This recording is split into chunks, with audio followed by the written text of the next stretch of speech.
জাতীয় থেকে আন্তর্জাতিক, প্রান্তিক জনপদ থেকে নগর চারপাশে ঠিক কি ঘটছে এই মুহূর্তে তা নিয়েই চলছে আমাদের আয়োজন এখন চারদিক। আপনার সঙ্গে আছি আমি সতীর্থ কর্মকার। গণভোট হলে ত্রয়োদশ জাতীয় সংসদ নির্বাচনের দিনেই হতে হবে বলে মন্তব্য করেছেন বিএনপির মহাসচিব মির্জা ফখরুল ইসলাম আলমগীর। আর মির্জা আব্বাস বললেন, একটি দল ধর্ম নিয়ে ব্যবসা করছে, তারাই দেশের স্বাধীনতা নিয়ে ষড়যন্ত্র করছে। শুক্রবার বিকেলে ঐতিহাসিক ৭ নভেম্বর জাতীয় বিপ্লব ও সংহতি দিবস উপলক্ষে নয়াপল্টনে দলের কেন্দ্রীয় কার্যালয়ের সামনে থেকে র্যালিতে অংশ নিয়ে তিনি এই মন্তব্য করেন। একটি দল জোট গঠন করে গণভোটের দাবিতে চাপ সৃষ্টি করছে বলেও মন্তব্য করে তিনি আরও বলেন, ভোট বানচালের চেষ্টা করা হলে জনগণ মেনে নেবে না। এ সময় বিএনপির স্থায়ী কমিটির সদস্য মির্জা আব্বাস বলেন, ৪৭-এও ব্রিটিশ বিরোধী আন্দোলনে অংশগ্রহণ করেনি জামায়াত। এছাড়াও ৭১-এ দেশের স্বাধীনতার বিরোধিতা করেছে তারা। বিএনপির ষড়যন্ত্রের কোনো ইতিহাস নাই, পিছনের দরজা দিয়ে ক্ষমতায় যাওয়ার কোনো ইতিহাস নাই। বরং আপনারা বারবার চেষ্টা করেছেন ১৯৪৭ সাল থেকে, সেই সময়ের স্বাধীনতা আন্দোলন আপনারা করেন নাই, জনগণের বিরুদ্ধে গিয়েছেন। ৭১ সালে জনগণের বিরুদ্ধে গিয়েছেন, এখনো জনগণের বিরুদ্ধে যাওয়ার চেষ্টা করছেন। একটা রাজনৈতিক দল তারা কয়েকটা একটা জোট বানিয়েছে, জোট বানিয়ে চাপ সৃষ্টি করছে বিভিন্ন ভাবে যে নির্বাচনের আগেই গণভোট হতে হবে। কেন নির্বাচনের আগে গণভোট হতে হবে? আমরা বলেছি যে আমরা গণভোট মঞ্চেই সেই গণভোট নির্বাচনের দিনই হতে হবে। যারা নির্বাচনকে বাধাগ্রস্ত করতে চাইছে তারা চট্টগ্রামে বিএনপির প্রার্থীর জনসংযোগে সন্ত্রাসী হামলা চালিয়েছে কিনা এমন প্রশ্ন উড়িয়ে দেওয়া যায় না বলে মন্তব্য করেছেন বিএনপির স্থায়ী কমিটির সদস্য আমির খসরু মাহমুদ চৌধুরী। শুক্রবার সকালে চট্টগ্রাম এভার কেয়ার হাসপাতালে গুলিবিদ্ধ বিএনপি প্রার্থী এরশাদুল্লাহকে দেখার পর এই মন্তব্য করেন তিনি। এ সময় সহিংসতা এড়াতে আইনশৃঙ্খলা বাহিনীকে আরও তৎপর হওয়ার দাবি জানান তিনি। পরে বেলা ১:৩০টার দিকে চট্টগ্রাম ৮ আসনের বিএনপি প্রার্থী এরশাদুল্লাহকে এয়ার অ্যাম্বুলেন্সে করে আরও উন্নত চিকিৎসার জন্য ঢাকায় আনা হয়। যারা ষড়যন্ত্র করছে নির্বাচনকে বিলম্বিত করার, পিছিয়ে নিয়ে যাওয়ার এবং নির্বাচনকে বাধাগ্রস্ত করার, তারা কি এদের এই সন্ত্রাসীদের ব্যবহার করে তারা কি একটা কোনো ভয়ভীতির পরিবেশ সৃষ্টি করে আগামী নির্বাচনকে বাধাগ্রস্ত করার চেষ্টা করছে কিনা, এই আলাপটা কিন্তু চলে আসছে। এটা দুঃখজনক এবং এটার জন্য আইনশৃঙ্খলা বাহিনীকে আরও কঠিন হতে হবে, সতর্ক থাকতে হবে। ঐতিহাসিক ৭ নভেম্বর জাতীয় বিপ্লব ও সংহতি দিবস উপলক্ষে দুদিনব্যাপী আলোচনা সভা ও প্রামাণ্যচিত্র প্রদর্শনের আয়োজন করেছে জাতীয়তাবাদী ছাত্রদল ঢাকা বিশ্ববিদ্যালয় শাখা। আলোকচিত্র প্রদর্শনীর শুভ উদ্বোধন ঘোষণা করেন বিএনপির সিনিয়র যুগ্ম মহাসচিব রুহুল কবির রিজভী। তিনি বলেন, এটি জীবন্ত ইতিহাসের প্রদর্শনী। এর মধ্য দিয়ে নতুন প্রজন্ম জানবে যে এই দেশে কিভাবে ফ্যাসিবাদ কায়েমের চেষ্টা করা হয়েছিল। সেখান থেকে জনগণ এবং সাধারণ সিপাহীরা রুখে দাঁড়িয়ে দেশের আসল স্বাধীনতা সত্তা নিশ্চিত করেছে। ফ্যাসিবাদী দুঃশাসনের কালো অন্ধকারের মধ্যে যারা আলো ফোটানোর চেষ্টা করেছেন সেই সকল জাতীয় বিপ্লব ও গণসংহতি দিবস উপলক্ষে দেশের বিভিন্ন জেলায় বর্ণাঢ্য র্যালি ও সমাবেশ করেছে বিএনপি ও অঙ্গ সংগঠনের নেতাকর্মীরা।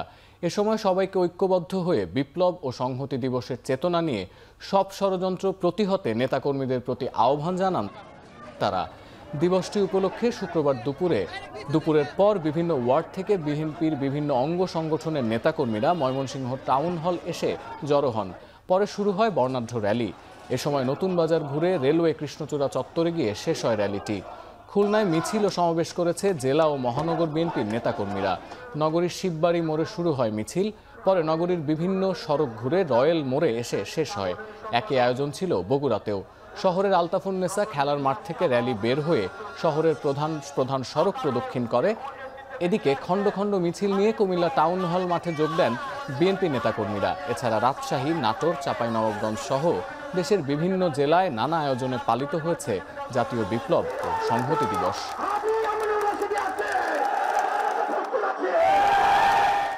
সিপাহী জনতার বিপ্লবের মাধ্যমে এটি বাংলাদেশের স্বাধীনতার পরে একটি অন্যতম গুরুত্ব দিন। এটি বাংলাদেশের ইতিহাসে জিয়াউর রহমান সবসময় ভূমিকা রাখে। ৭ নম্বর তারা অন্যতম।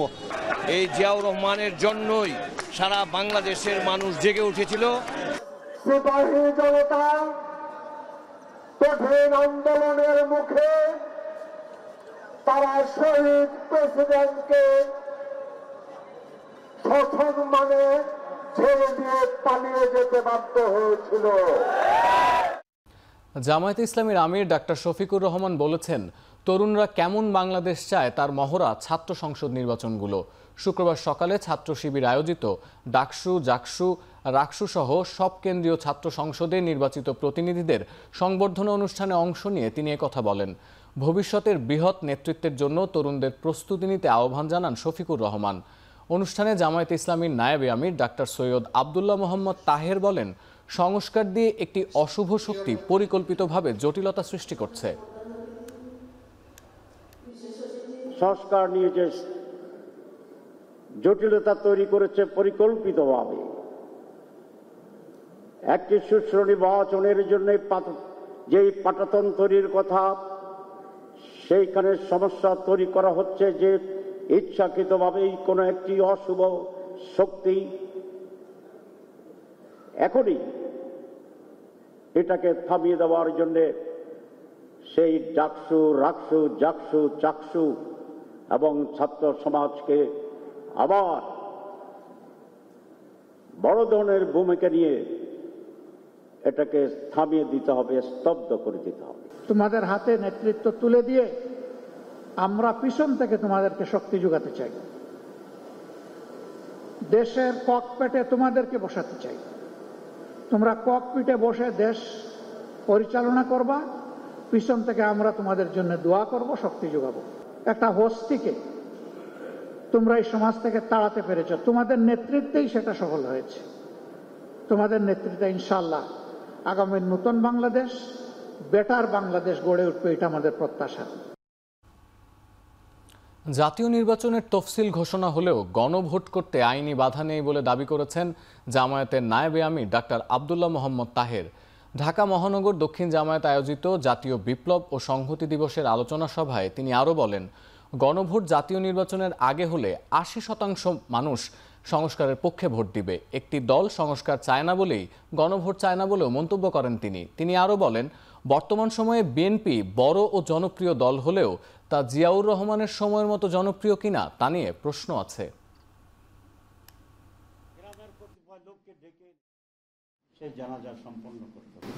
তফসিল ঘোষণা হইলেও জাতীয় নির্বাচনের গণভোট আলাদা জিনিস হইতে কথা আইনগত বাধা নাই। সুতরাং ঠেলে ঠুলে কদ্দুর নিবেন। অনেকে বলছেন, আজকেও বলছেন গণভোট জাতীয় নির্বাচনের আগে মানি না। কেন মানেন না এটা আমরা জানি। ডাকসুর পরে আর কোন নির্বাচন আপনারা মানতে পারেন না। গণভোট যদি জাতীয় নির্বাচন আগে হয় তাহলে ৮০% লোক রিফর্ম সংস্কারের পক্ষে ভোট দিবে। সরকার প্রধান কারো এজেন্ট হিসেবে কাজ করলে এই নির্বাচন হতে দেয়া হবে না বলে হুঁশিয়ারি দিয়েছেন ইসলামী সমন্বয় পরিষদের চেয়ারম্যান অধ্যাপক ডাক্তার এস.এম. সরওয়ার। বিকেলে রাজধানীতে নাগরিক নিরাপত্তা ও আগামী নির্বাচনের গুরুত্ব শীর্ষক জাতীয় সংলাপে অংশ নিয়ে তিনি এ মন্তব্য করেন। বলেন, দেশের ইসলামী দলগুলোকে এখনই ঐক্যবদ্ধ হতে হবে, তা না হলে আবারও একটি পক্ষ নির্বাচনে কারসাজির সুযোগ পাবে। অভিযোগ করে বলেন, বর্তমান পরিস্থিতিতে আবারও পাতানো নির্বাচনের ষড়যন্ত্র চলছে, তাই অন্তর্বর্তী সরকারকে দেশের জনগণের ভোটের নিরাপত্তা দিতে হবে। অন্যান্য বর্ষের মতো পাতানি নির্বাচন করার জন্যই বর্তমান যারা নির্বাচনে আছেন তারা সিস্টেম করছেন। আমরা সেই সিস্টেম থেকে বাইরে আসার জন্য ওনাদেরকে অনুরোধ জানাই। এদেশের ২০ কোটি মানুষের ভোটের নিরাপত্তা দেওয়ার জন্য আমরা অনুরোধ করব। সনদে কোনো নোট অব ডিসেন্ট থাকবে না বলে জানিয়েছেন এনসিপির আহ্বায়ক নাহিদ ইসলাম। আশা প্রকাশ করে বলেন, দ্রুত সময়ের মধ্যে জুলাই সনদ বাস্তবায়ন করে নির্বাচনের দিকে যাবে দেশ। দুপুরে বাংলা একাডেমিতে ইউনিভার্সিটি টিচার্স ফোরামের আত্মপ্রকাশ ও আলোচনা সভায় এসব কথা বলেন তিনি। বলেন, আগামী নির্বাচনে গণঅভ্যুত্থানের অংশীদারদের সংসদে থাকা উচিত। আরও বলেন, রাষ্ট্রপতি নয়, সনদের আদেশে ডক্টর ইউনূসকে দিতে হবে। এ সময় তিনি দলের অন্যান্য সদস্যদের সমালোচনা করে বলেন, নির্বাচনী ইস্তেহারে অনেকেই তরুণদের কর্মসংস্থান করার কথা বললেও কোন প্রক্রিয়ায় তা করা হবে তাকেও স্পষ্ট করছেন না। এনসিপি কর্মসংস্থান সৃষ্টির জন্য কর্মমুখী শিক্ষার ব্যবস্থা করবে বলেও জানান তিনি। এছাড়াও রাজনৈতিক ফ্যাসিবাদ পতন করলেও রাষ্ট্রীয় ফ্যাসিবাদ পতন করতে ব্যক্তির সংস্কৃতি ফ্যাসিবাদী কাঠামোর সংস্কার করতে হবে বলে জানান তিনি। অভ্যুত্থানের আকাঙ্ক্ষাকে ধারণ করে আমরা বাংলাদেশ জুলাই সনদের এই অর্ডারটা ডক্টর মোহাম্মদ ইউনূসকে দিতে হবেন গণ অভ্যুত্থানের জায়গা থেকে, এবং জুলাই সনদের নোট অফ ডিসেন্ট বলে কিছু থাকবে না। আমরা যা ঐক্যমত হয়েছে সেটা জনগণ বাকিটা ঠিক করবে, জনগণ যদি বলে সেগুলাই বাস্তবায়িত হবে। সেই সকল বিবেচনায় আমরা আশা করি খুব দ্রুত সময়ের মধ্যে জুলাই সনদের আইনি ভিত্তির মাধ্যমে আমরা নির্বাচনের দিকে যাব, এবং আগামী যে নির্বাচন হবে সেই নির্বাচনে গণ অভ্যুত্থানের অংশীদার যারা তাদের সকলেই পার্লামেন্টে থাকা উচিত। সেই পার্লামেন্টে সংস্কার পরিষদ হবে, নতুন সংবিধানের জন্য কাজ করা হবে। ফলে যারা শিক্ষকেরা রয়েছেন অবশ্যই তাদের সেখানে অংশগ্রহণ প্রয়োজন। জাতীয় নাগরিক পার্টির পক্ষ থেকে আমরা সেটা নিশ্চিত করার চেষ্টা করব। ফেব্রুয়ারিতে নির্বাচন হবে বলে জানিয়েছেন প্রধান উপদেষ্টার প্রেস সচিব শফিকুল আলম। যারা নির্বাচন নিয়ে বিভ্রান্তি ছড়াচ্ছে তারা প্রতীত সরকারের দোসর বলে আখ্যা দেন তিনি। শুক্রবার সকালে নেত্রকোনার সার্কিট হাউসে সাংবাদিকদের সাথে মতবিনিময় সভায় একথা বলেন তিনি। প্রেস সচিব বলেন, যারা নির্বাচন বাধাগ্রস্ত করতে চায় তারা পতিত সরকারের দোসর। নির্বাচন নিয়ে কোনো ধরনের বিভ্রান্তির সুযোগ নেই। এছাড়া বাংলাদেশ আগে থেকেই মব ভায়োলেন্স ছিল, তবে গণ অভ্যুত্থানের পর তা কিছুটা বেড়েছে বলেও জানান তিনি। নির্বাচন নিয়ে কোনো বিভ্রান্তি নাই। যারা বিভ্রান্ত করছেন তারা আপনি খুঁজে দেখবেন যে তারা হচ্ছেন এই পতিত স্বৈরাচারের দোসর ছিলেন। নির্বাচন নিয়ে কোনো ধরনের কোনো বিভ্রান্তি, নির্বাচন ফেব্রুয়ারির প্রথমার্ধে হবে। পোস্টে জুলাইয়ের পরেও কিছু মব ভায়োলেন্স হয়েছে, আমরা অস্বীকার করছি না, কিন্তু আমরা মনে করি এটা এখন খুবই কন্ট্রোলে এসে গিয়েছে। ঐতিহাসিক ৭ নভেম্বর ভারতের ষড়যন্ত্র ও আগ্রাসন থেকে বাংলাদেশকে রক্ষা করেছিলেন জিয়াউর রহমান। সেদিন সিপাহী জনতা বিপ্লবের মধ্য দিয়ে তাকে মুক্ত করে ক্ষমতায় বসিয়েছিলেন বলে জানান বিএনপি চেয়ারপারসনের নিরাপত্তা উপদেষ্টা অবসরপ্রাপ্ত মেজর জেনারেল ফজলে এলাহি আকবর। শুক্রবার বিকেলে ডাকসু আয়োজিত বিপ্লব ও সংহতি দিবসের আলোচনায় একথা বলেন তিনি। এ সময় অনুষ্ঠানে যোগ দিয়ে এবি পার্টির সম্পাদক বলেন, দেশের প্রতিটি বিপ্লব সংঘটিত হয়েছে শেখ পরিবারের ক্রমাগত দুর্নীতি ও ষড়যন্ত্রের বিরুদ্ধে। আর জামায়াত ইসলামীর সহকারী সেক্রেটারি জেনারেল অভিযোগ করে বলেন, ক্ষমতা এক ব্যক্তি বা পরিবারের কাছে গেলে তারা আবার ফ্যাসিস্ট হয়ে উঠবে। আলোচনা সভায় জিয়াউর রহমানের জীবনী থেকে শিক্ষা নিয়ে কালচারাল ফ্যাসিস্টদের ষড়যন্ত্রের বিরুদ্ধে সবাইকে সতর্ক থাকার পরামর্শ দেন ডাকসু ভিপি সাদিক কায়েম।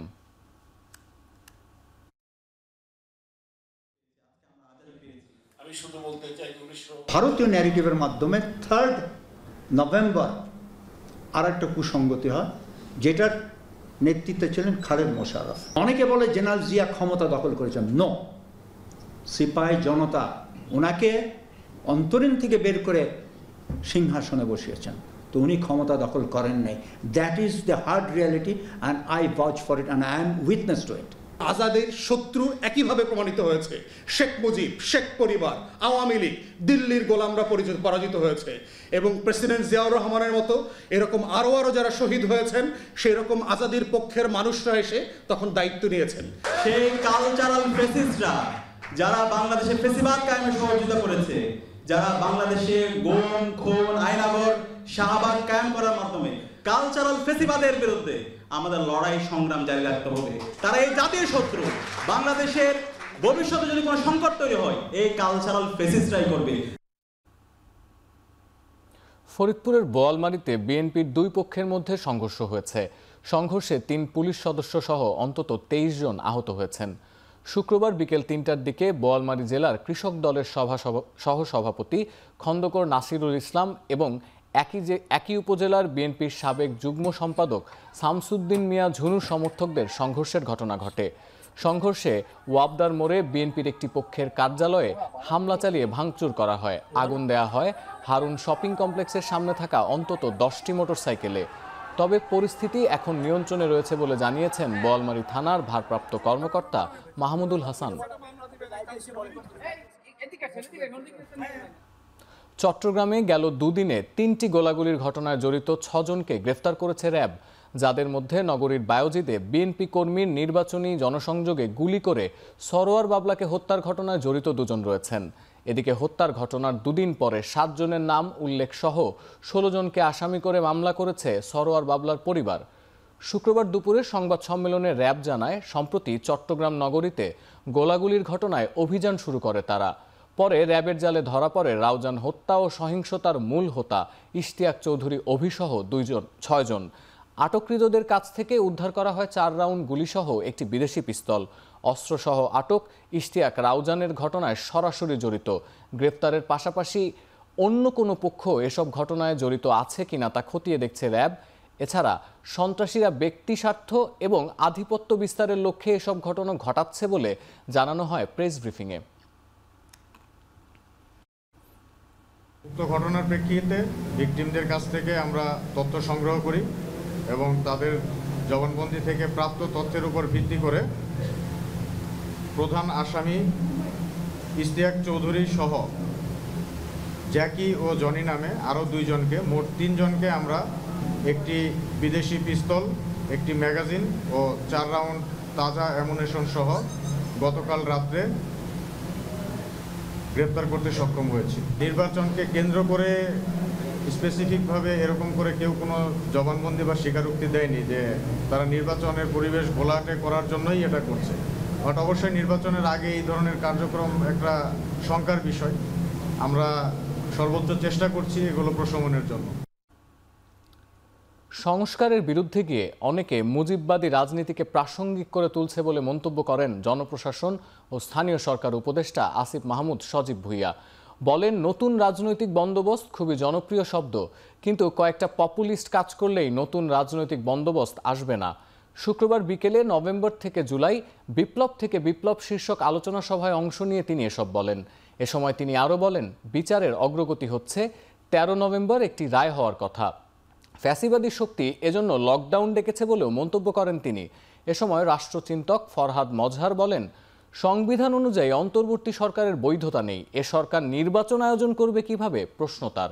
বলেন, নতুন রাষ্ট্র বিনির্মাণে গণঅভ্যুত্থানের পরে গণসার্বভৌমত্বের প্রয়োজন পড়ে, যার মাধ্যমে নতুন রাষ্ট্র কাঠামো বিনির্মাণ হয়। যে কোনো মূল্যে বর্তমান সংবিধান বাতিলের আহ্বান জানান তিনি। বলেন, রাজনৈতিক দলগুলো কখনো ঐক্যমত্যে পৌঁছাতে পারবে না, কারণ তারা বিভিন্ন স্বার্থ এজেন্ডা বাস্তবায়ন করতে চায়। এই সরকারের কোনো এখতিয়ার নাই এরকম জাতীয় ঐক্যমত্য কমিশন তৈরি করা। এই সরকারের কোনো এখতিয়ারই নাই কোনো কমিশন তৈরি করা, কারণ এটা ইললিগাল গভর্নমেন্ট। শেখ হাসিনার সংবিধান যদি আপনি শপথ করেন আপনি রক্ষা করবেন, তাহলে এটা রক্ষা করতে হবে। এটাকে আপনি পরিবর্তন করতে পারবেন না, সংস্কার করতে পারবেন না, আপনি স্ববিরোধী হতে পারেন না। স্টেট তো তামাশা করার জিনিস। রাজনৈতিক দলগুলোর মধ্যে বিপ্লবের যারা স্টেক হোল্ডার তাদের মধ্যে কেউ কেউ সংস্কার বিরোধী রাজনীতিটা করলো, মানে এটার আউটকামটা আসলে দেশের জন্য কি আসলো, এটা একটা প্রশ্ন। আরেকটা প্রশ্ন থাকে যে এই যে কেউ কেউ দেখলাম আমরা রিঅ্যাকশনারি পলিটিক্সে ঢুকে গেল, এবং এই রিঅ্যাকশনারি পলিটিক্সে ঢোকার মাধ্যমে তারা মুজিববাদী রাজনীতিকে আবার প্রাসঙ্গিক করে তুলল।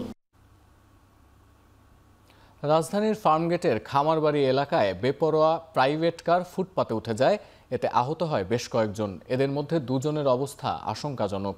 শুক্রবার বেলা 11:40 একটি গাড়ি নিয়ন্ত্রণ হারিয়ে ফার্মগেট সড়কের পাশে ব্যারিকেড ও ওয়াল ভেঙে ফুটপাতের চায়ের দোকানে উঠে যায়। দুমড়ে মুচড়ে যায় কয়েকটি রিকশা ও মোটরসাইকেল। আহতদের উদ্ধার করে তাৎক্ষণিক ঢাকা মেডিকেল সহ আশেপাশের হাসপাতালে পাঠানো হয়। এ ঘটনায় ক্ষুব্ধ জনতা গাড়িটি ভাঙচুর করতে গেলে তাৎক্ষণিক পুলিশ এসে গাড়িতে থাকা মহিলা চালক সহ তার স্বামীকে গ্রেফতার করে শেরেবাংলা থানায় নিয়ে যায়। ব্রাহ্মণবাড়িয়ার সরাইলে ট্রাক চাপায় অটোরিকশার 2 আরোহী নিহত হয়েছেন। শুক্রবার সকালে উপজেলা সদরের বড্ডাপাড়া এলাকার সরাইল নাসিরনগর সড়কে দুর্ঘটনা ঘটে। নিহতরা হলেন অটোরিকশা চালক মোহাম্মদ ইউসুফ ও যাত্রী মুসলিম মিয়া। পুলিশ জানায়, সকালে মুসলিম মিয়া সবজি কেনার জন্য ব্যাটারি চালিত অটোরিকশা করে সরাইল বাজারের দিকে যাচ্ছিল। এ সময় বিপরীত দিক থেকে আসা মাছবাহী একটি ট্রাক অটোরিকশাটিকে চাপা দেয়। এতে ঘটনাস্থলেই মুসলিম নামে এক যাত্রী ও চালক ইউসুফের মৃত্যু হয়। এ ঘটনায় ঘাতক ট্রাকটিকে জব্দ করেছে পুলিশ। নারায়ণগঞ্জের ফতুল্লার কাশীপুরে নির্মাণাধীন উড়াল সড়কে কাজ করার সময় বিদ্যুৎ পৃষ্ঠে এক শ্রমিকের মৃত্যু হয়েছে। এ ঘটনায় দগ্ধ হয়েছেন আরও ৩ জন। দগ্ধরা সবাই বর্তমানে জাতীয় বার্ন ইনস্টিটিউটে চিকিৎসাধীন রয়েছেন। স্থানীয়রা জানায় বৃহস্পতিবার রাতে মুক্তারপুর পঞ্চবটি রোডে নির্মাণাধীন উড়াল সড়কে 4 শ্রমিক রড টেনে উপরে তুলছিলেন। এ সময় রডে বৈদ্যুতিক তার লেগে 4 জন বিদ্যুৎপৃষ্ট হন। এতে ঘটনাস্থলে মৃত্যু হয় শ্রমিক ইয়াসিনের। খুলনায় দুর্বৃত্তদের গুলিতে এক ব্যক্তি নিহত হয়েছেন। বৃহস্পতিবার রাতে রূপসা থানাধীন 3 নং নৈহাটি ইউনিয়নের রহিমনগর গ্রামে এ ঘটনা ঘটে। নিহত সোহেল হাওলাদার রহিমনগর গ্রামের বাসিন্দা। পুলিশ জানায় বৃহস্পতিবার রাতে রহিমনগর গ্রামের একটি মাঠে এক ব্যক্তিকে গুলি করে ফেলে রেখে যায় অজ্ঞাত দুর্বৃত্তরা। পরে স্থানীয়রা খবর দিলে ঘটনাস্থলে পৌঁছে মরদেহটি উদ্ধার করে পুলিশ। স্থানীয়রা জানায় এলাকায় আধিপত্য বিস্তার নিয়ে এই হত্যাকাণ্ড ঘটতে পারে। ঘটনার রহস্য উদ্ঘাটন এবং জড়িতদের শনাক্তে সচেষ্ট রয়েছে পুলিশ।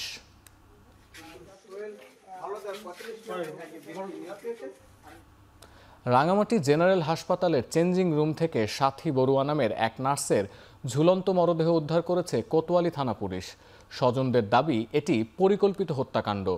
শুক্রবার বেলা 12টার দিকে সাথী বড়ুয়ার ঝুলন্ত মরদেহ দেখতে পান সহকর্মীরা। পরে পুলিশ এসে মরদেহ উদ্ধার করে। স্বজনরা জানায় রাতের শিফটের অফিসের জন্য সাথী বড়ুয়া হাসপাতালে আসেন। পরে দুপুরে পোশাক পরিবর্তন কক্ষে তার মরদেহ দেখতে পান সহকর্মীরা। এদিকে সাথী বড়ুয়ার স্বামী সুমন বড়ুয়ার দাবি শারীরিক ও মানসিক অসুস্থতার কারণে স্ত্রী আত্মহত্যা করেছেন।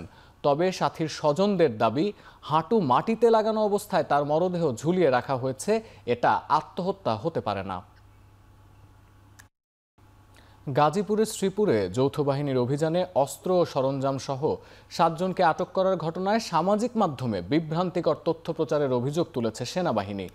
সকালে গাজীপুর ধান গবেষণা ইনস্টিটিউটে অস্থায়ী সেনা ক্যাম্পে সংবাদ সম্মেলনে অভিযোগ করেন 14 ফিল্ড রেজিমেন্ট আর্টিলারির অধিনায়ক লেফটেন্যান্ট কর্নেল লুৎফুর রহমান।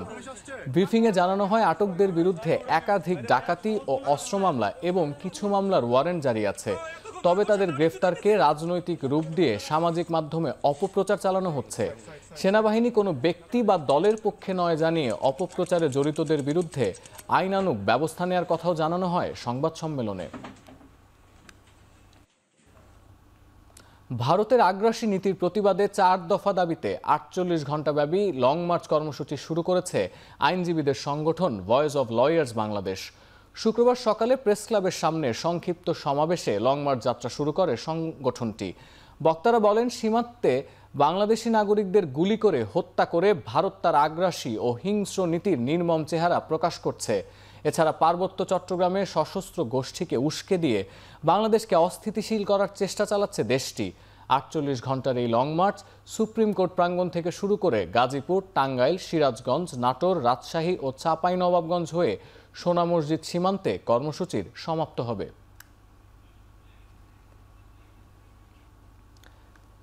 সাপ্তাহিক ছুটির দিনে চাঁদপুরের বাজারে বাড়তি ইলিশের দাম।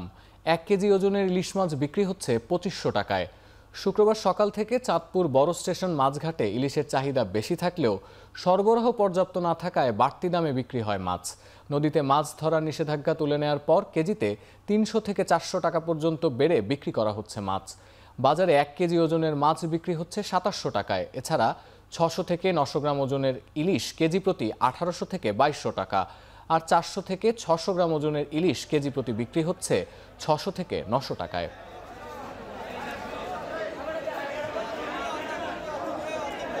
কতটুকু আমদানি করা দরকার বাজারে, তার থেকে আমাদের ঘাটতি আছে মনে হচ্ছে, এই জন্য মনে হয় ইলিশের দামটা বেশি। মাছের দাম মোটামুটি আছে, কিন্তু যদি ওজন 1 থেকে 1.5 কেজিটা হয় 2600 থেকে 2400 আছে। যে প্রাইসটা এখানে পাওয়া যাচ্ছে সেটা এখানে ঢাকাতে পাওয়া যাচ্ছে। এখানে যেটা আমরা যেখানে 26,000 টাকা, ওখানে কিন্তু 2600 টাকা, ঢাকা থেকে আসছে কম পাওয়া যাচ্ছে। দেশের বেশিরভাগ বাজারে অস্বাভাবিকভাবে বেড়েছে পেঁয়াজের দাম। সপ্তাহ ব্যবধানে কেজিতে 30 টাকা পর্যন্ত বেড়ে বিক্রি হচ্ছে পেঁয়াজ। ছুটির দিনে সিলেটের বাজারে কেজিতে 30 টাকা বেড়ে প্রতি কেজি পেঁয়াজ বিক্রি হচ্ছে 110 টাকায়। এছাড়া আলুর দাম বেড়েছে কেজি প্রতি 7 থেকে 10 টাকা পর্যন্ত। সাতক্ষীরার বাজারেও বাড়তি দামে বিক্রি হচ্ছে পেঁয়াজ। মাত্র এক সপ্তাহের ব্যবধানে প্রতি কেজিতে দাম বেড়েছে ৩০ টাকা। ভারত থেকে পেঁয়াজ আমদানি বন্ধ থাকায় দামে প্রভাব পড়ছে বলে জানান ব্যবসায়ীরা।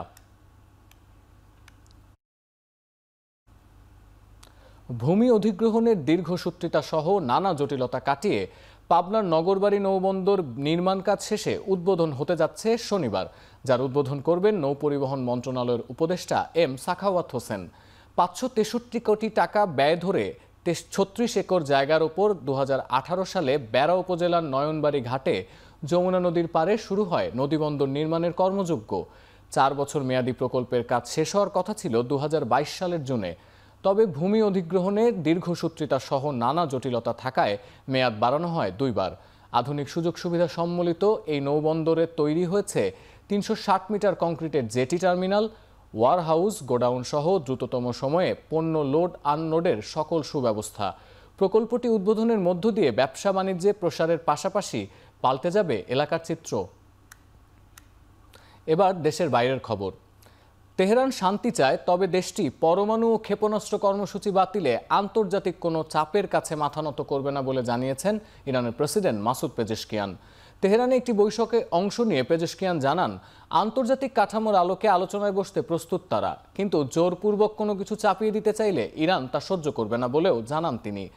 বক্তব্যে যুক্তরাষ্ট্রের প্রসঙ্গ তুলে পেজেশকিয়ান বলেন, দেশটি ইসরায়েলের কাছে অস্ত্র সরবরাহ করলেও তেহরানের সাধারণ মানুষের আত্মরক্ষায় প্রতিরক্ষা খাত সমৃদ্ধির বিরোধিতা করে বারবার বোমাবর্ষণের হুমকি দেয়।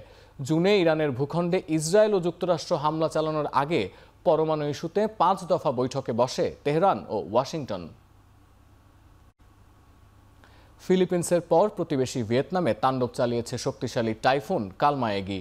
এতে দেশটিতে প্রাণ হারিয়েছেন ৫ জন, আর ফিলিপিন্সে মৃতের সংখ্যা বেড়ে দাঁড়িয়েছে ১৯৩ জনে, আহত হয়েছেন ৯৬ জন, এখনও নিখোঁজ ১৩৫। স্থানীয় সময় বৃহস্পতিবার রাতে ভিয়েতনামের উপকূলীয় এলাকাগুলিতে ঘূর্ণিঝড়টি আঘাত হানে।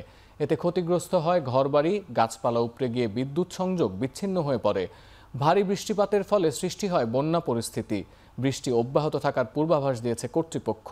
এতে বন্যা পরিস্থিতি আরও ভয়াবহ আকার ধারণ করতে পারে বলে আশঙ্কা করা হচ্ছে। সিরিয়ার প্রেসিডেন্ট আহমদ আল শারার ওপর থেকে নিষেধাজ্ঞা তুলে নিয়েছে জাতিসংঘের নিরাপত্তা পরিষদ। তার যুক্তরাষ্ট্র সফরের আগে তুলে নেওয়া হলো এই নিষেধাজ্ঞা। বৃহস্পতিবার নিরাপত্তা পরিষদের বৈঠকে নিষেধাজ্ঞা প্রত্যাহারের প্রস্তাব পেশ করে যুক্তরাষ্ট্র। এতে 14 সদস্য দেশই নিষেধাজ্ঞা তুলে নেওয়ার পক্ষে মত দেয়। একমাত্র দেশ হিসেবে ভোটদানে বিরত ছিল চীন। সিরিয়ার প্রেসিডেন্টের পাশাপাশি স্বরাষ্ট্রমন্ত্রী আনাস খাত্তাবের ওপর থেকেও নিষেধাজ্ঞা প্রত্যাহার করা হয়। আসাদ বাহিনীর পতনের পর সিরিয়া নতুন যুগে প্রবেশ করেছে বলে মন্তব্য করেন মার্কিন প্রতিনিধি। আগামী 10 নভেম্বর হোয়াইট হাউসে মার্কিন প্রেসিডেন্ট ডোনাল্ড ট্রাম্পের সঙ্গে বৈঠক হওয়ার কথা রয়েছে আহমদ আল শারার। ইলন মাস্কের $878 বিলিয়ন বেতন পরিকল্পনা অনুমোদন করেছেন টেসলার শেয়ার হোল্ডাররা। প্রস্তাবের পক্ষে ভোট দিয়েছেন অন্তত 75% শেয়ার হোল্ডার। ইলন মাস্কের বেতন কাঠামো পাশ হওয়ার পরই বৈদ্যুতিক গাড়ি নির্মাতা প্রতিষ্ঠান টেসলার শেয়ারের দাম বেড়েছে 3% বেশি। তবে মাস্ককে এই বেতন পেতে হলে টেসলার বর্তমান বাজার মূলধন $1.5 লাখ কোটি থেকে বৃদ্ধি করে $8.5 লাখ কোটি উন্নীত করতে হবে। প্রস্তাব অনুযায়ী আগামী 10 বছরে কোম্পানিটির চালকবিহীন রোবোট্যাক্সি প্রকল্পের আওতায় বাণিজ্যিকভাবে 2 কোটি যানবাহন বিক্রি করতে হবে। এ সময়ের মধ্যে টেসলাকে আয় করতে হবে $4,000 কোটি। এসব লক্ষ্য পূরণ করতে পারলে মাস্ক পাবেন প্রায় $1 ট্রিলিয়ন।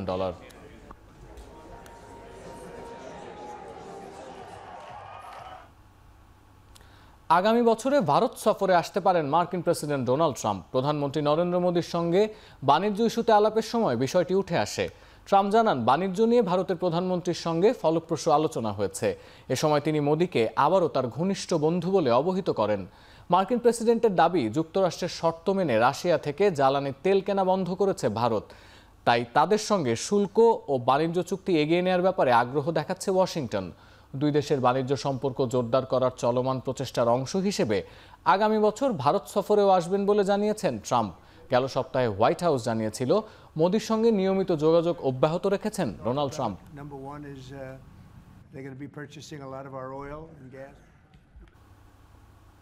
প্রযুক্তিগত ত্রুটির কারণে দিল্লির ইন্দিরা গান্ধী আন্তর্জাতিক বিমানবন্দরে বিলম্বিত হয়েছে 1.5 শতাধিক ফ্লাইট। বিষয়টি নিশ্চিত করেছে বিমানবন্দর কর্তৃপক্ষ। শুক্রবার সকালে এয়ার ট্রাফিক কন্ট্রোলের সঙ্গে যোগাযোগ বিঘ্নিত হয় দিল্লি বিমানবন্দর থেকে এয়ার ইন্ডিয়া, ইন্ডিগো ও স্পাইসজেট এয়ারলাইন্সের স্বাভাবিক চলাফেরা বাধাগ্রস্ত হয়। এতে চরম ভোগান্তিতে পড়ে হাজারো যাত্রী। দ্রুত সমস্যা সমাধানে কাজ চলছে বলে জানিয়েছে বিমানবন্দর কর্তৃপক্ষ। এয়ারলাইন্সের সঙ্গে যাত্রীদের যোগাযোগের পরামর্শ তাদের। অবশেষে সুদানে যুদ্ধবিরতি ইস্যুতে মধ্যস্থতাকারীর প্রস্তাবে সম্মত হয়েছে দেশটির আধা সামরিক বাহিনী RSF। বৃহস্পতিবার বিষয়টি নিশ্চিত করেছে আল জাজিরা। গেল 3 বছর ধরে গৃহযুদ্ধ চলছে উত্তর পূর্ব এশিয়ার দেশ সুদানে। দেশটির সেনাবাহিনী ও আধা সামরিক বাহিনীর লড়াইয়ে নিহত হয়েছেন অন্তত 1,500-এর বেশি নিরস্ত্র মানুষ। সম্প্রতি এই যুদ্ধের নির্মমতা সামনে আসায় টনক নড়েছে আন্তর্জাতিক সম্প্রদায়ের। যুদ্ধবন্ধে তৎপর হয়েছে যুক্তরাষ্ট্র, সৌদি আরব, মিশর ও সংযুক্ত আরব আমিরাত। মধ্যস্থতা করেছে দুপক্ষের সঙ্গে। RSF যুদ্ধবিরতির প্রস্তাবে সম্মত হলেও সেনাবাহিনীর পক্ষ থেকে এ বিষয়ে কোনো প্রতিক্রিয়া জানানো হয়নি।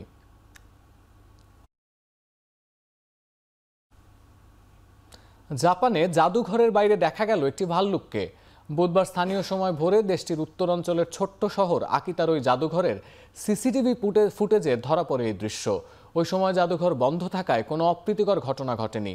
তবে বাসিন্দাদের সতর্ক থাকার নির্দেশ দিয়েছে স্থানীয় প্রশাসন। সম্প্রতি এই ভাল্লুক আতঙ্ক বিপাকে ফেলেছে উত্তরের বাসিন্দাদের। আচমকাই লোকালয়ে প্রবেশ করছে ভাল্লুক। গেল এপ্রিল থেকে এমন শতাধিক ঘটনা দেখেছে জাপানবাসী। এতে প্রাণও গেছে অন্তত 13 জনের। 2/3 হতাহতের ঘটনা ঘটেছে আকিতা ও এর আশেপাশের এলাকায়। আর চলতি বছরে আকিতায় ভাল্লুক প্রবেশের ঘটনা ঘটেছে 8,000-এরও বেশি বার।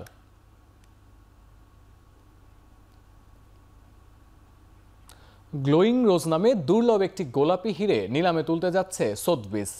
10 ক্যারেট ফ্যান্সি ভিভিড এই গোলাপি হীরার দাম উঠতে পারে সর্বোচ্চ $20 মিলিয়ন।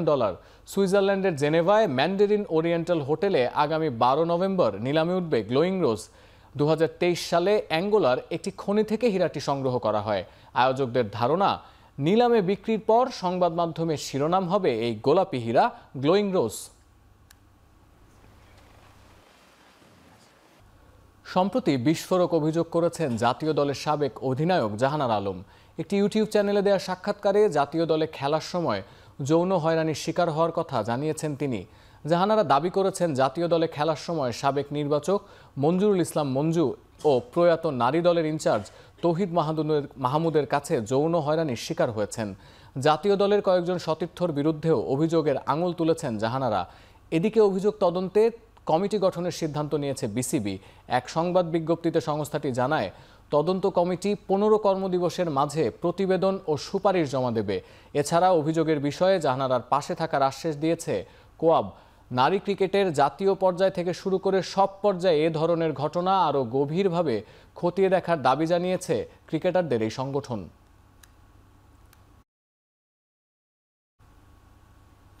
বাংলাদেশ নারী ক্রিকেটার জাহানারা আলম যৌন হয়রানির যে অভিযোগ এনেছেন তা ভিত্তিহীন বলে AFP-কে জানিয়েছেন সাবেক নির্বাচক ও ম্যানেজার মঞ্জুরুল ইসলাম। বর্তমানে তিনি চীনে অবস্থান করছেন। এর আগে এক ইউটিউব চ্যানেলে এসব অভিযোগ দেন জাহানারা। সেখানে নারী ক্রিকেট নিয়ে আপত্তিকর ও চাঞ্চল্যকর তথ্য উঠে আসে। এরপরেই দেশের ক্রীড়াঙ্গনে আলোচনার মূল বিষয় হয়ে দাঁড়ায় এই বিষয়টি। এরই মাঝে অভিযোগের বিষয় নিয়ে সামাজিক যোগাযোগ মাধ্যমে পোস্ট করেছেন বাংলাদেশ জাতীয় ক্রিকেট দলের সাবেক অধিনায়ক তামিম ইকবাল ও মাশরাফি বিন মোর্তজা। সেখানে তারা সুষ্ঠু তদন্তের মাধ্যমে দোষী ব্যক্তিদের শাস্তির আওতায় আনার দাবি জানান। সাবেক নির্বাচক মঞ্জুরুল ইসলামের বিরুদ্ধে নারী দলের ক্রিকেটার জাহানারা আলমের যৌন নিপীড়নের অভিযোগ তদন্তে নেমেছে বিসিবি। এ নিয়ে ক্রিকেটারদের সংগঠন কোয়াবের সভাপতি মোহাম্মদ মিঠুন বলেন, সুষ্ঠু বিচার হোক দায়ী ব্যক্তির। সাবেক অধিনায়ক হাবিবুল বাশার সুমন এখন টিভিকে জানালেন, তদন্ত কমিটি গঠনের প্রক্রিয়া চলমান। আমরা কন্টিনিউয়াসলি ক্রিকেট বোর্ড বলেন, রুমানা আপু আমাদের কোয়াবের যিনি প্রতিনিধি, উনি হচ্ছে ওমেন্স উইংসে আছে, ওনার মাধ্যমে জিনিসটা যখন জানি আমরা ইমিডিয়েট অ্যাকশন শুরু করি। তদন্ত করার পরে যেই অপরাধী হবে তাকে এমন শাস্তির আওতায় আনতে হবে যেন ইন ফিউচার এই ধরনের কোনো ঘটনা কেউ চিন্তাও না করতে পারে। আজকে নিশ্চয় কোনো ইয়ে হবে না। আজকে বিসিবিতে বলে দিয়েছি একটা কমিটি গঠন করবে, তার 15 কার্য দিবসের মধ্যে কমিটি মনে হয় এখনো হয়নি, আমি তো জানি। এবার আইসিসি প্লেয়ার অব দ্য মান্থের খবর। বিশ্বকাপে দারুণ পারফরমেন্সে অক্টোবরের সেরার লড়াইয়ে জায়গা করে নিয়েছেন লরা উলভার্ট, অ্যাশলি গার্ডনার ও স্মৃতি মান্দানা। ছেলেদের সংক্ষিপ্ত তালিকায় আছেন 3 স্পিনার পাকিস্তানের নোমান আলী, দক্ষিণ আফ্রিকার সেনুরান মুথুসামি ও আফগানিস্তানের রাশিদ খান। উইমেন্স ওয়ানডে বিশ্বকাপে সর্বোচ্চ রান সংগ্রাহক ছিলেন দক্ষিণ আফ্রিকা অধিনায়ক। অক্টোবর মাসে 8 ম্যাচে করেছেন 470 রান। উইমেন্স বিশ্বকাপে এবারের আসরে অলরাউন্ডার নৈপুণ্যে বল হাতে 7 উইকেটের পাশাপাশি 2টি সেঞ্চুরি সহ 328 রান করেছেন অস্ট্রেলিয়ার অ্যাশলি গার্ডনার। অক্টোবর মাসে 7 ম্যাচে 82 গড়ে 381 রান করেছেন স্মৃতি মান্দানা। টেস্টে 14 উইকেট নেন নোমান আলী। এই পারফরমেন্সে আইসিসি টেস্ট বোলারদের র্যাঙ্কিংয়ে ক্যারিয়ার সেরা 2য় স্থানে উঠে যান তিনি। লাহোর টেস্টে 11 উইকেট নিয়ে বল হাতে 2টি ছড়ান পটিয়া স্পিনার সেনুরান মুথুসামি। দ্বিতীয় টেস্টে ব্যাট হাতে অপরাজিত 89 রানের ইনিংস খেলে জেতেন প্লেয়ার অব দ্য সিরিজ পুরস্কার।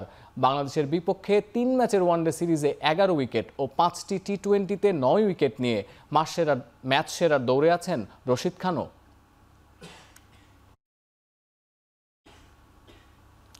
অনলাইন বেটিংয়ে যুক্ত থাকার অভিযোগে সুরেশ রায়না এবং শিখর ধাওয়ানের বিরুদ্ধে এবার বড় পদক্ষেপ নিল ভারতের এনফোর্সমেন্ট ডিরেক্টরেট। ভারতের সাবেক 2 ক্রিকেটারের প্রায় 11 কোটি টাকার সম্পত্তি বাজেয়াপ্ত করেছে তারা। সরকারি সূত্র অনুযায়ী আর্থিক দুর্নীতি কমিশনের আইনের আওতায় ধাওয়ানের 4.5 কোটি টাকার স্থাবর সম্পত্তি এবং রায়নার প্রায় 7 কোটি টাকার মিউচুয়াল ফান্ড বাজেয়াপ্ত করা হয়েছে। অভিযোগ, 2 সাবেক ক্রিকেটার সবকিছু জেনেও 1xBet নামক অনলাইন বেটিং অ্যাপের প্রচারণায় অংশ নিয়েছেন। 1xBet অ্যাপটিকে অবৈধ বলে ঘোষণা করেছে ভারত সরকার। ওই অ্যাপের প্রচারণামূলক কাজে যুক্ত ছিলেন দেশটির বিভিন্ন ক্ষেত্রে প্রথম সারির তারকারা। 1xBet-এর সঙ্গে তাদের কি চুক্তি হয়েছিল, কত টাকা নিয়েছেন তারা, তা জানতে ইডি তলব করেছে 2011 সালে বিশ্বকাপ জয়ী দলের সদস্য যুবরাজ সিংকেও। সেই তালিকায় রয়েছেন আরেক ক্রিকেটার রবিন উথাপ্পা। নতুন একটি পুরস্কার চালু করতে যাচ্ছে বিশ্ব ফুটবলের নিয়ন্ত্রক সংস্থা ফিফা, যার নাম ফিফা পিস প্রাইজ বা ফিফা শান্তি পুরস্কার। আগামী 5 ডিসেম্বর আসন্ন 2026 ফুটবল বিশ্বকাপের ড্র অনুষ্ঠিত হবে। সেখানেই প্রথমবার এই পুরস্কার প্রদান করবে ফিফা। ফিফা জানিয়েছে বিশ্বজুড়ে শান্তিতে অসাধারণ অবদান রাখার স্বীকৃতিস্বরূপ ফিফা পিস প্রাইজ প্রদান করা হবে। প্রথম বছর পুরস্কারটি কে পাবেন তা নির্ধারণ করবেন ফিফা প্রেসিডেন্ট জিয়ান্নি ইনফান্তিনো। তবে পরবর্তীতে এই পুরস্কার ফ্যানদের পক্ষ থেকে দেয়া হবে বলে জানিয়েছে ফিফা। গুঞ্জন আছে যুক্তরাষ্ট্রের প্রেসিডেন্ট ডোনাল্ড ট্রাম্পকে এই পুরস্কার দেয়া হতে পারে। গত মাসে ঘোষিত নোবেল শান্তি পুরস্কারের জন্য তাকে বিবেচনা করা হয়নি। তবে এ বিষয়ে কোনো মন্তব্য করেনি ইনফান্তিনো। বিশ্বকাপের ড্র অনুষ্ঠানেই উত্তর পাওয়া যাবে বলে জানিয়েছেন তিনি।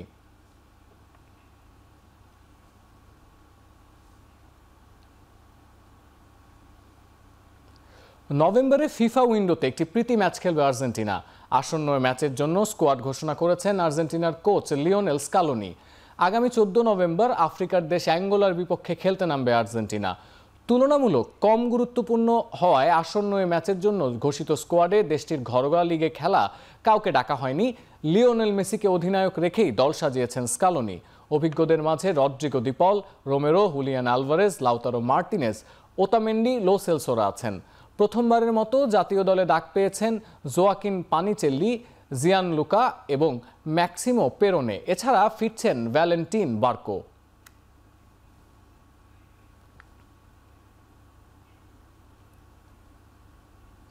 শেষ করছি এখন চারদিক। এখন টেলিভিশন ওয়েবসাইটে দেখতে ভিজিট করুন www.ekhon.tv।